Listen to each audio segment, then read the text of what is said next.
ভাই বোন এক ঘরে আলাদা বিছানায় থাকতে পারবে কি? ভাই বোন যদি প্রাপ্তবয়স্ক হয় কিংবা প্রাপ্তবয়স্ক আর কাছাকাছি পর্যায়ে থাকে, তাহলে তারা একটি কক্ষে পৃথক বিছানায়ও রাত্রি যাপন করতে পারবেন না বা একাকী নিঃসঙ্গে তারা থাকতে পারবেন না।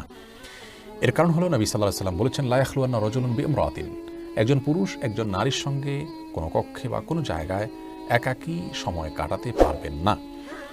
কারণ হাদিসে এ উল্লেখ আছে যে একজন নারী একজন পুরুষ যদি কোথাও থাকে যারা একে অন্যের স্বামী স্ত্রী নন সেরকম, তাহলে তাদের তৃতীয় ব্যক্তি হিসাবে শয়তান সেখানে আবির্ভূত হয় এবং সে তাদের মধ্যে বাজে জল্পনা কল্পনা এবং চিন্তা এটা তাদের মধ্যে নিয়ে আসে।